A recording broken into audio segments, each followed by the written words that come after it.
Warning: the following content contains language that may be inappropriate for younger viewers. Viewer discretion is strongly advised. Hello and welcome to the Let's Get Heavy podcast, your exclusive backstage pass to the realm of heavy music. Join us as we engage in conversations with amazing musicians across the metalverse. I'm your host Stevie. We are getting heavy with Tom from the European black metal band known as Defiant. If you're enjoying the content, please consider liking, subscribing, and if you're feeling extra generous, please leave a comment. It's completely free to do and it helps us out greatly. Enjoy.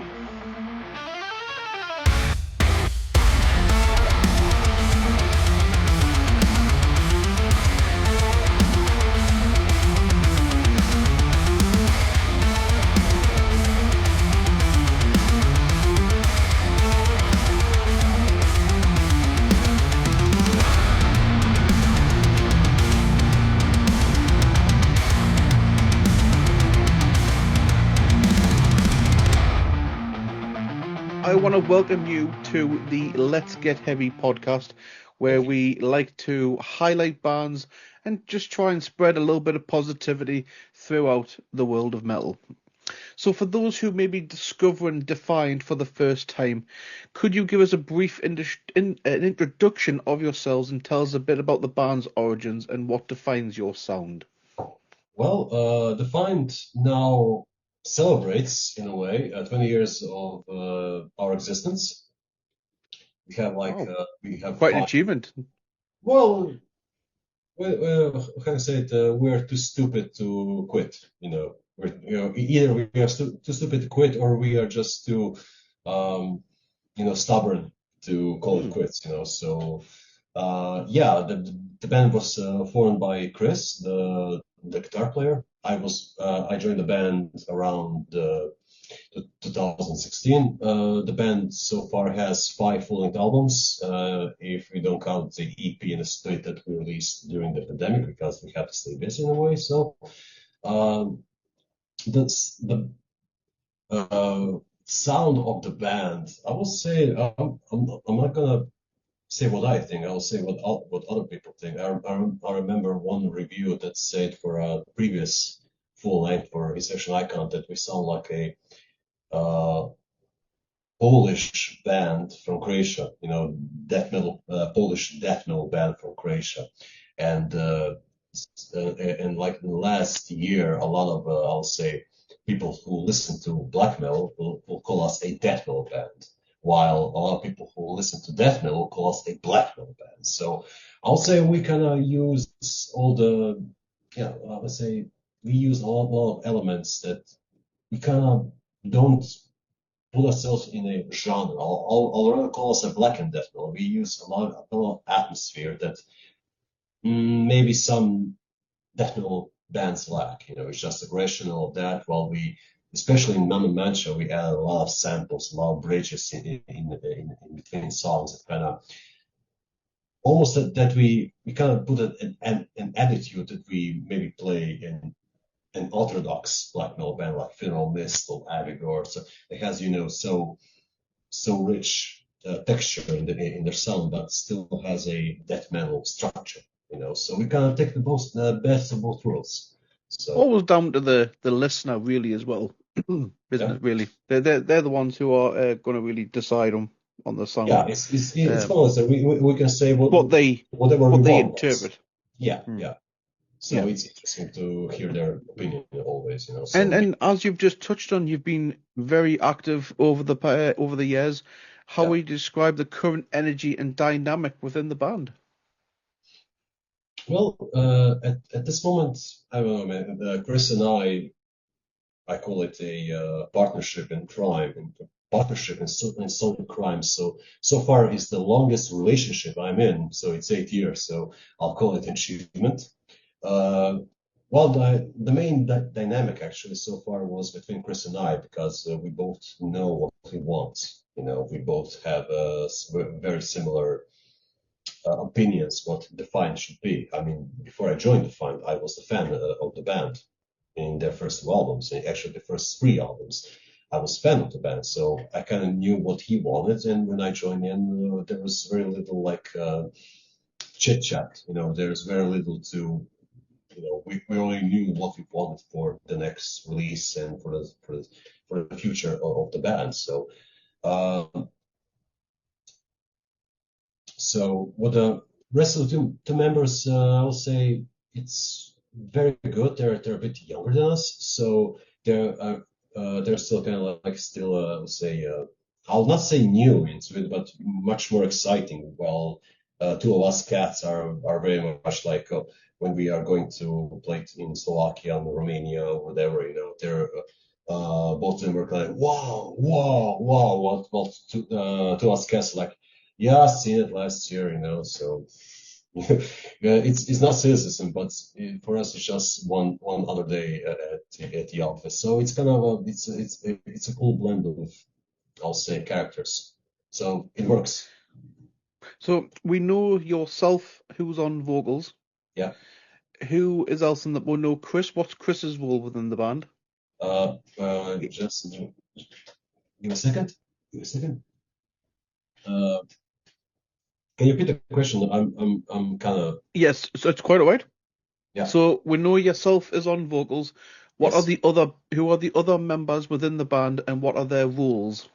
Chris is on guitars. He's also the songwriter of the band. Juliana is on bass, and Dominic Blagets is on drums. So there's four of us, and that's pretty much enough. Less people, less drama. I would say. So. Yeah.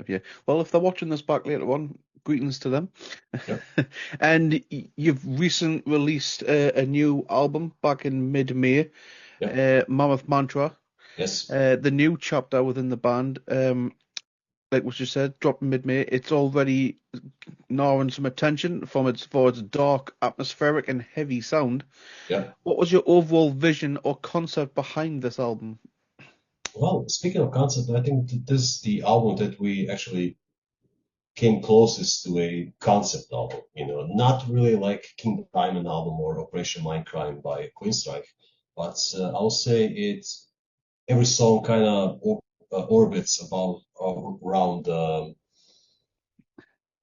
subject of the album, which is mammon, which is greed, which is, I'll say, the worldview. When I remember I was writing this concept sporadically for my God, by maybe a decade. It was something that I would kind of always had in between, and waiting for the right moments, And back in the day was when I started writing it, the world is shit, and seeing it today, the world is an even bigger shit. So I'll say it's not the concept that's gonna get old. I think it's gonna be, unfortunately, a subject in the last, the next 20, 30 years, perhaps. See. Yeah. And like you've just said, the world is, it's in a bit of a shit state at the moment. But because of bands like yourselves, you make it that little bit better for us. Do you know what I mean? So.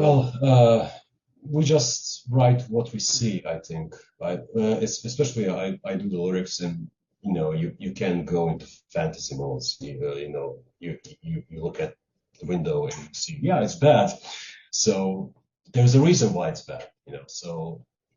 Yeah, but you're telling stories through your music, and you're kind of giving people where that they can just forget about the outside world for a bit. Do you know what I mean? Yeah, I call this missing metal in general, but music in general should be like a sonic therapy. It should be something that you go to the gig and you're kind of like almost going for a marathon. You're almost going for a marathon. You're gonna release that aggression, but not in a negative way. I couldn't agree more. I saw very little people that are going out of a gig, like three bands, for 3 hours, just getting nuts, and they're going home sad or angry or whatever. They're going home like they're just been on a battlefield, So it's cool. I mean, that's the whole one of the beauties of this genre, That you can go and nobody cares who you are or what you are or whatever. We are here for the same fucking reasons. So, yeah. At the end of the day, that's the way I've always said it. At the end of the day, we're all one. Yeah. We're just metalheads. We're just metalheads at the end of the day. We're just metalheads. You can be a metal journalist or a metal musician, or whatever, we are doing this because we love it. We're not doing it. Right on.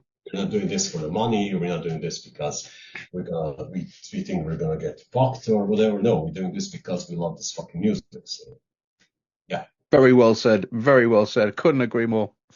And the title of the album, it invokes a very powerful imagery. Can you delve into the meaning behind the title and how it ties into the lyrical themes and atmosphere of the album? Well, Mammon, if you look at the Christian mythology or religion there, or every dictionary of demons or in Christian belief, Mammon is the prince or demon of greed. Actually, the name Mammon inspired the word for money. Right. So in the New Testament, you have the quote, "You can't serve God and Mammon at the same time." But if you see how the priests live, how the politicians who are telling they are Christians, or the Vatican or whatever, you can see how they live. So my question is, what God do you actually serve? So I can see, I mean, let's be realistic. Money controls everything, unfortunately. I like that. Even bands, there's semi-professional bands who do this because they love it. At the end of the day, you have to buy your equipment, you have to buy the studio time, you have to spend money in this and this and this. So every part of your life is money centered. So I do feel like it's a lot simpler today to record albums. I hear what you're saying about buying equipment, but obviously you can record straight from the comfort of your own homes now. Yeah. But you still have to buy the equipment for home, of course. So Yeah, I hear you, but at the same time, it is a lot simpler. Yeah, but that's just one small percentage of it. But you can see you can see the world state. Everything is about money. Wars are about money. Political corruption is about money. Everything goes around it. What do you think? Why the states attacked this country or that country? It's not because they want to liberate it. It's about something else. So it's actually the whole concept was about me going to rabbit holes about this conspiracy or that conspiracy, or stuff that kind of you see the worldview in a very different way. So just one day I kind of stumbled upon the name Mammon. I was like, who's that? Oh, he's that. Oh shit. So it's going to be very, very thought provoking. Yeah. By the sounds of it, going to get people thinking, isn't it?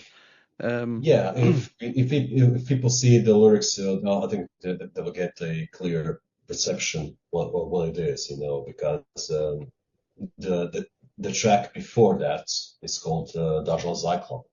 Dajjal in the Islamic world, Daj means deceiver or a liar, while Dajjal means the false messiah. And in the lyrics behind Dajjal Zyklon, he's talking about the new god.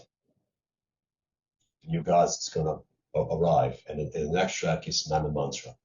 So it is a bit of a concept, but not strictly, that every song can actually function as a single unit. But if you listen to them all the way, you can see a story, you can see because the first track of the album, Dajjal Zyklon, and the last one, Caesar's Messiah, all talk about false messiahs. They could all, but in a way, you can see the album from political view or esoteric view or religious one, or I don't know, society but it depends on the viewer. But your word provoking, yeah, I think that was a role.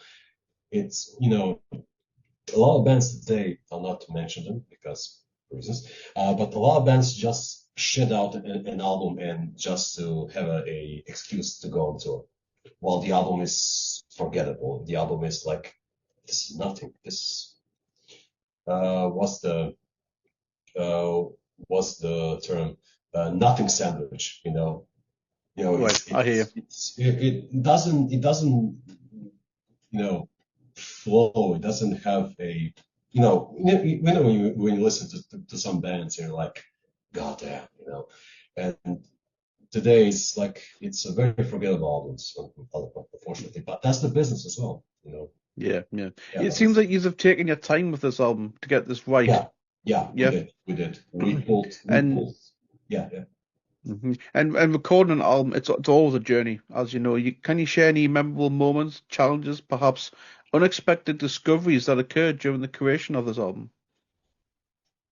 Well, we did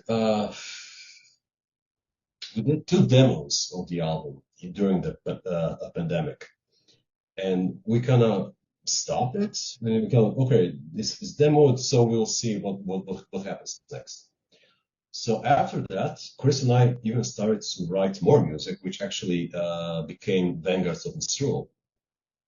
So Vanguards of Misrule is actually newer material than Mammon Mantra, which is released this year. But I remember when we came back to do Mammon Mantra, I think both of us were scared of it for some reason. I was scared of the album. I was like, this sounds nuts. This is us? Seriously? We kind of like, I'm not sure that we write that because we kind of like have a 1 year gap between demoing the tracks and coming back to it to finally, record it how we want it. The funny stuff is, it is that perspective of it, like retrospective of just seeing those tracks and not believing that's yours because it sounds like some bands that I actually like. They recorded. So in a way, I know it's a cliche, but it is an album that I always wanted to record. It is an album that you wanted your name in it. So it's one of those albums that bands like Marduk or Avigdor or Funeral Mist, some albums that you're kind of like always when you hear that album, you're ready to hit the wall because it just energizes you and Yeah, provokes yeah. you. You've God been in damn. the band for 11 years, and this is what you've always wanted to sound, Yeah, basically. yeah. In a way, yeah. But I think with every album, with always the next album, you're kind of like, I want to do this. So it's an evolution. I mean, Session Icon was more or less a testing ground for us, for Chris and I, to actually check out, do we actually can work together? Can this relationship work? Between us. So in a way, I know a lot of people like Session Icon, but if you ask me, I'll change like 40% of the album because it was very hectic. The lineup at the time was kind of like mids leaving, so it wasn't. I won't call. I mean, I'm not gonna quote Chris. I'm just saying my opinion. But it wasn't really a stable time for the band, because we didn't know where we are. We released an album and we went on tour. Our drummer just left, so we had to have like 2 weeks to find a new drummer and rehearse the material. So was a walk to fire. But after that, when we did Vanguards with Mr. Roll EP, we were very like more. It was the most relaxed recording ever. We knew what we wanted. While Man Mantra was like almost like perfecting the formula that we actually wanted. But not just formula, but like that. I'll say work relationship, because none of us were really like how could nervous about it, can we do it, will we do it, or no, we just do it, and Yeah. I know Chris is gonna like the vocals that I did, and Chris knows the guitar playing that actually he kind of changed the guitars back from demo to the album. He started to listen a lot of Paradise Lost, Shades of God, the album. He loves Greg McIntosh. So some stuff on the material was actually a bit slowed down the demo version was a bit faster, especially tracks like Mellow Striker.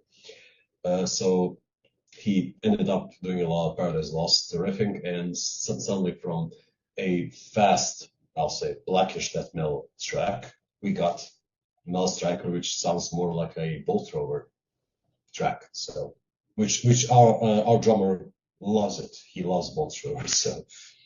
That's epic. Yeah. So, with this album, though, did you experiment with anything new? Maybe some new sounds, samples, maybe? Well,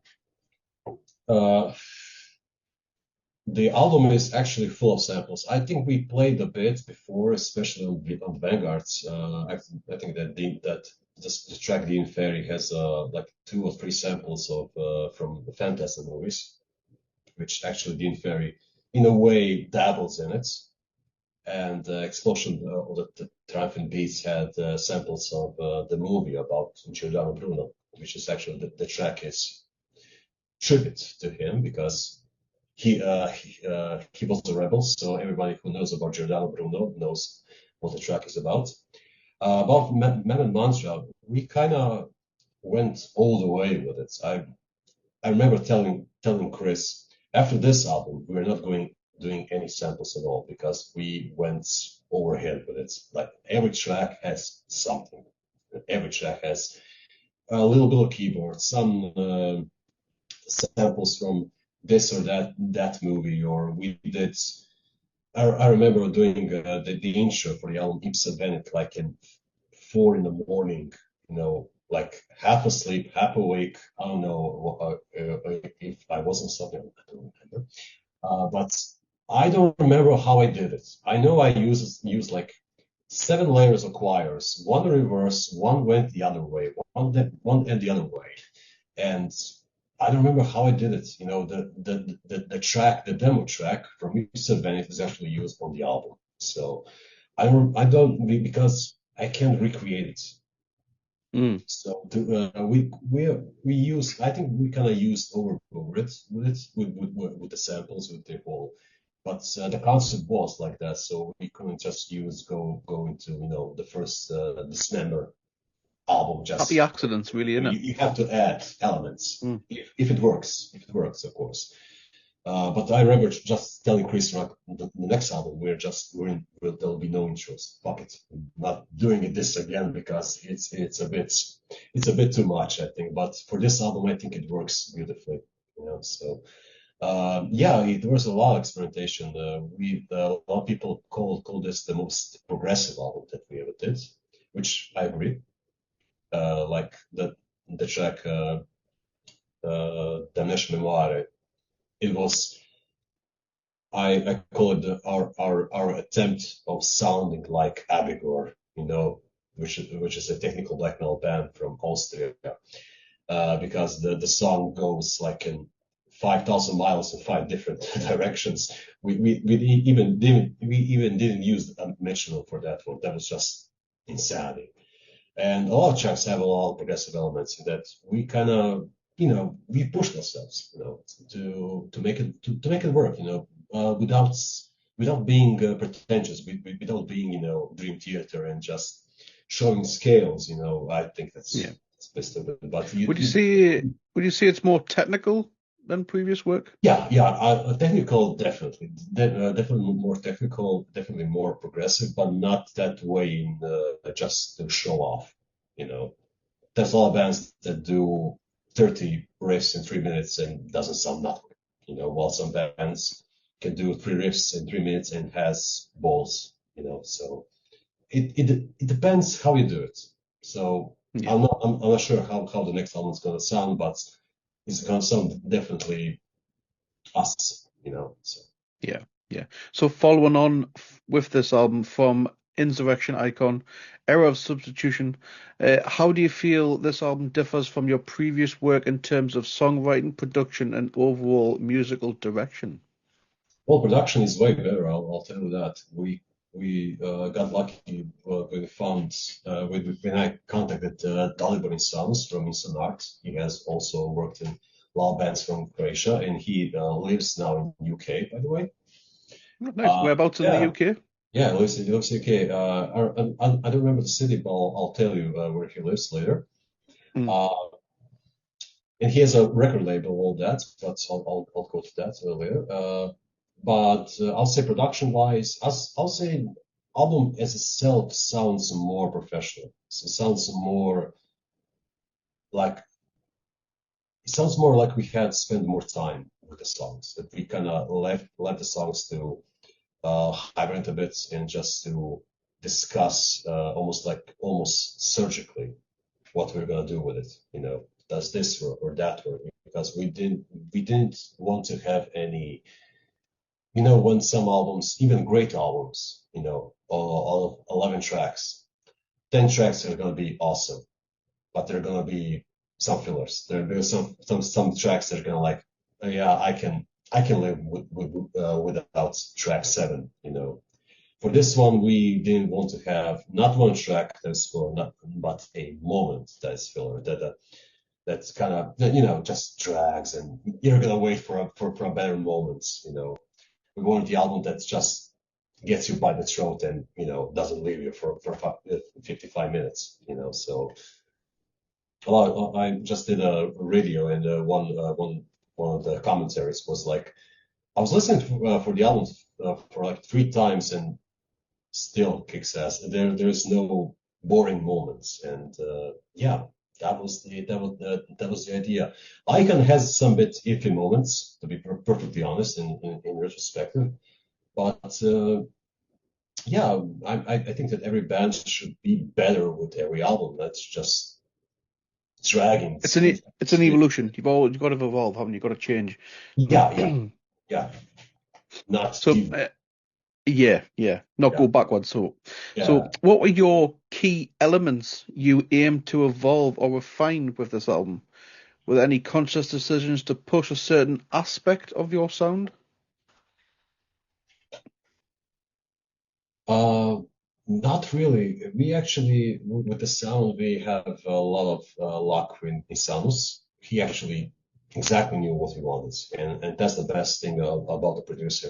When you have a good producer, he exactly knows what we listen to, what the bands that we're doing actually aspire, and he's like, yeah, this needs this and that production. Without like, I think we had like two or three mixes, you know, and we were like, yeah, cool. That's it. Don't touch anything.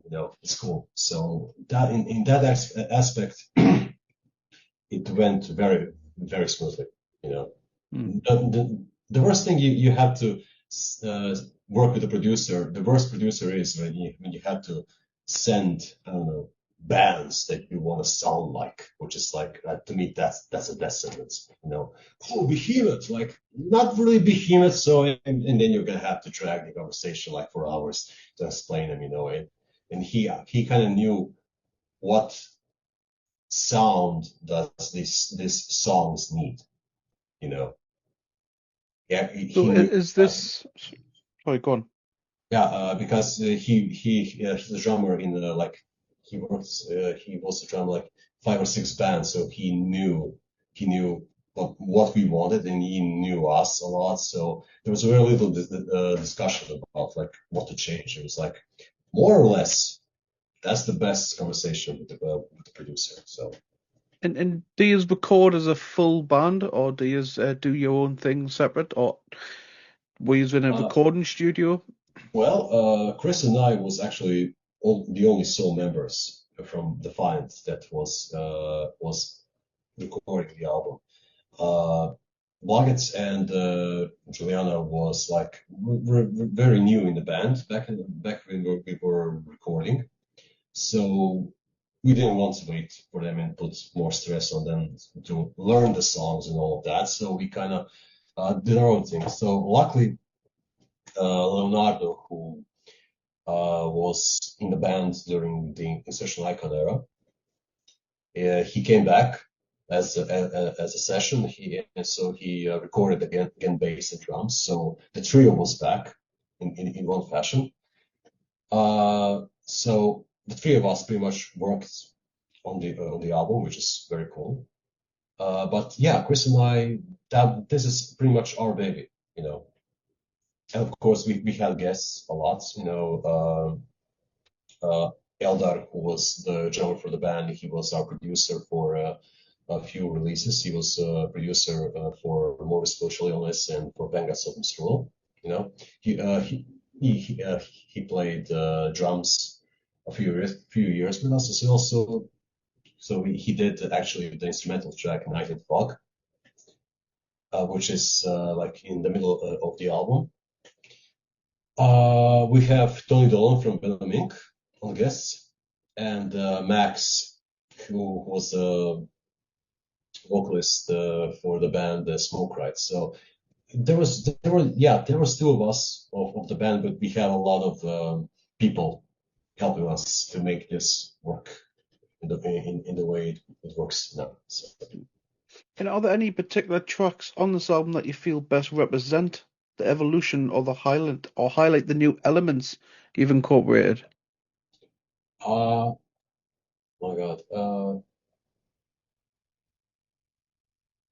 I'll say the title track because it goes like I don't know, it works. It has that sound. It has that surprise, you know. But the other track, I'll say Caesar's Messiah because I think it is the first slow track they ever did. You know, I think it has that bit of a surprise again, you know, because usually we go all the way. I think the only slow track that we actually had before Caesar's Messiah was Origin, which is from more spiritual illness, and it's still on the set list. And when you say it in terms of slow, do you mean like acoustic vibes? No. It's more has a doomy feel, you know. But yeah, I'll say does it pass for acoustic for Caesars? In a way, yeah. In a way, yeah. You know, so but it shows a different side of the band, but without sacrificing any, you know. I'll say I hear. it's still intense, but in a different way. So So I discovered the band through, is it Ostra's Eve? Am I saying that name correctly? yeah. Ostera's Eve, because that's through our friend Sam, who I believe his wife featured on that song. Is that correct? Cool. So Sam Keller, I believe his wife featured on one of your songs. I'm not sure I've got Yeah, the yeah, right one. yeah. Ostra's Max. Eve. Yeah. Yeah, we played that on our Twitch channel, which you'll Mhm. be aware of when we played it. It's absolutely brilliant song. How did that collaboration come to be? Well, I'll go back to Tony Dolan. Actually, he sent me the album from the band Smoke Rights, Hmm. and before that, Chris and I kind of talked about maybe having a female vocalist if it fits. You know, it was no peer pressure about it, but maybe we'll have one day. You know, and I got the album Smoke Rights, which actually was for me to review the album because I work part time also as a journalist. You know, not professionally, but you know, sometimes I do reviews or interviews or um, stuff like that for a few metal sites. And I got that band. I was like, this is a great vocalist, you know, and we got in contact and sent me the song. I just told her, you be you. You know, the same thing I said to Tony Dolan, you be you. Don't growl if you don't feel like it. Don't do this if you don't feel like it. If you feel the flow of the song, you do you. So when Max sent the first demo, I mean, the harmonies, we didn't talk about any harmonies. I just show her the lyrics, her parts, and you do you. So when she sent the tracks out, we were like, uh, we fell on our asses. Definitely, it was like I remember saying to her like, this is like old Kreml filth, like Dusk Her Brace stuff. So we were very happy with her, and yeah, sometimes you get lucky. Sometimes you get like that. I would say that element of the album that you never had planned in was but works. It works. It has that surprise because till Ostara's Eve, pretty much everything is like black and death metal, and suddenly you get this, you know. So the album pretty much keeps you on your toes. You know, there's lots of surprises there. So I love the song. I really did. thank you. Absolutely fantastic song, beautiful. And like I said, her harmonies were amazing. Changed Yeah, the amazing. whole aspect and the tone of the song. Yeah. Um, Still, I remember when she sent her all vocal tracks. There was like 17 of her vocal tracks, and when I sent it to Chris to mix it a bit, you know, was still in the demo phase. I remember he told me like my PC froze. And there was a lot of vocal tracks. So yeah, like I need more RAMs to mix it. Like, oh well. yeah, So definitely. Sorry.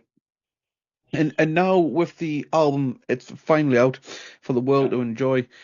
What are your plans for supporting the album? Are there any tours, live performances on the horizon?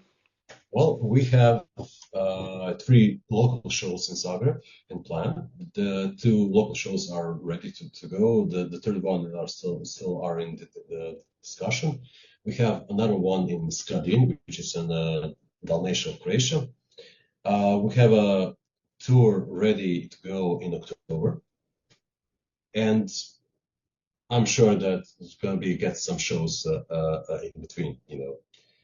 Because we got a bit picky. You know, we're not gonna play like in you know, Uncle Joe's garage anymore. You know, Mm, we're 20 years old, so we got a bit you know, I'll not say lazy, but more picky. You know, I hear, because I hear. I remember on the last tour that we did with Vanguards, the first date was pretty much we were playing in a roof of some makeshift garage. It was like, no.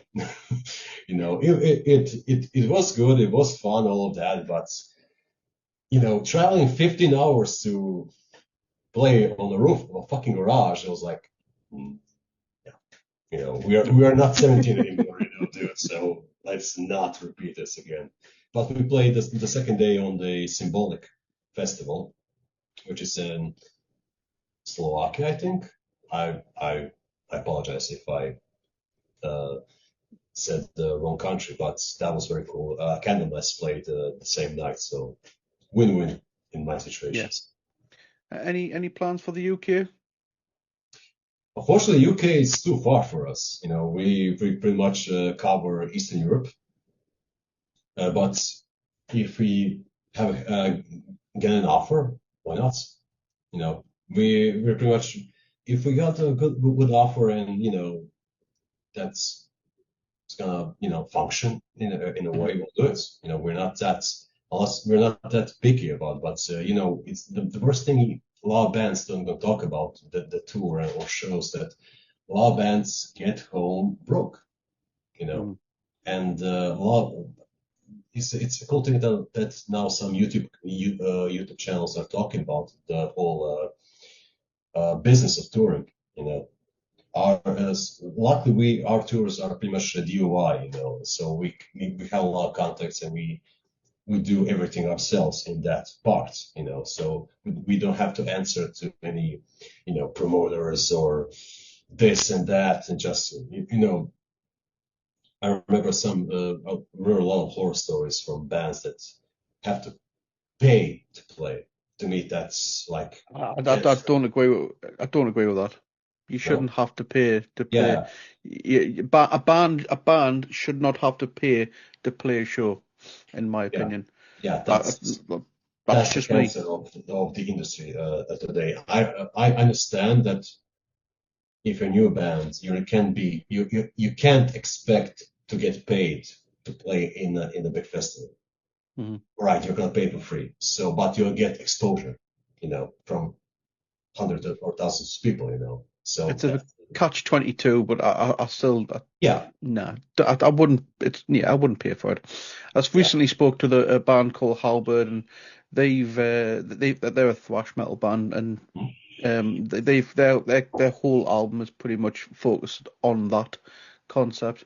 where you don't paying to play sort of thing. Do you know what I mean? So, and I I, couldn't agree more. yeah. You shouldn't have to be paying. I remember the first band that I actually remember that actually get to that subject was around 2000. The band, the Benediction, the album called Killing Music. Mm. Yeah. So, but that I'm was, not familiar with them. yeah, no. But, I'm not too familiar. check it out by all means. Not I because will not do. not much about the music, but the concept of it. But I think that problem was there from day one. I think so. Mm. Definitely, yeah. I'll definitely get. Please, by all means, drop us a message, and I'll be Okay. happy to give Okay. that a Yeah. check out By all means. after we've finished. Um, but I don't think I've so yes. What does the future hold for Defiant? Are you already thinking about any potentially new material, or are you focused on the current release? Well, we're doing actually both. I think that Chris and I have like 5 new tracks done a bit, like a demo. No, I'll say rather 5 skeleton tracks. We have the cover art for the album already ready. And we knew the concept of the second album. It's not going to be a concept album, of course, but we knew what lyric wise is going to be about. And yeah, you know, the same thing with many active bands. We're going to promote this album, but still work on new material. And usually the usual day at the office. So if it works, Nice, we're really going to change the course. So nice. So, Tom, we've got a couple of quick fire questions okay, for before we hang it up. So, that it's all meant to be light humor, bit of a joke, etc. okay. Do you know what I mean? So, but one non-metal band or artist that unexpectedly influences your writing. Depeche Mode. Hmm, there we go. Yeah, Depeche Mode. Uh, Chris and I love Depeche Mode. So Nothing wrong with a bit of Depeche Mode. My wife is a big fan. If your music were a creature, what would it be? Godzilla. Nice, I like it. I like it. Forest rituals or urban decay? Which inspires your sound more? Nice. I will say Urban Decay. Urban Decay. If it was Forest Ritual, so we will sound a bit more happy, I think. Mm. Raw production or polished clarity? Where does Mammoth Mantra truly sit? I think it's uh, polished rawness, let's say. Mm. It has best of both worlds. It's still rough, but you can even hear, especially on your earphones, you can hear like the bass doing their solos or some hidden parts, but you know, it Nice, has a nice. lot of it. And besides music, what's your most defiant act? My defiant act, getting educated, Mm. getting a good job, I'll say not sticking that in that 9 to 5 job, dead end 9 to 5 job, and making your own path, making your own mind thinking for yourself, because Nice. if you don't think for yourself, somebody else will think it for you, and it's not going to be in your benefit. So So we've got two more for you. that's, yeah, So grimness or evil, which emotion dominates your lyrical themes? goodness or evil. Mm. Evil, you know, evil. I'll say I write about evil things. Grimness is actually fun. Look at Abbott. He's fun Mm. and grim. So And one album by a band that you could only listen to for the rest of your life. Which album would you pick? that's not fair. I'll say at this moment, it's David Bowie, Station to Station. It does change week to week, doesn't it? Or Yeah, month it to is. month for some us. Week to week, day by day, dude. So Sometimes day to day. It all depends, doesn't it? yeah, of course. On our moods, etc. Yeah. So Tom, thank you so much you. for giving Thank up you. some of your free time to chat all about your latest album. But before we do call it a night, or call it an afternoon, should I say, is there anything that you wish to plug before we call it? I'll just plug to our UK listeners to support your local scene and support bands that you deem worthy of supporting. Not to listen to the trends, not to listen to what's today's hot in music, or not just in music. Think for yourself. Wow, very powerful. Love that. Couldn't agree more. In fact, Yeah. couldn't agree more. Trends die out rather quickly. So Fuck trends, yeah, seriously. yeah, couldn't agree more.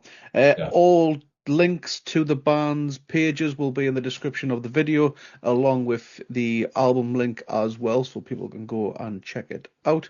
And I will leave you with our Get Heavy creed, which is the rules of the pit, or the rules for life. When someone falls, we pick them up.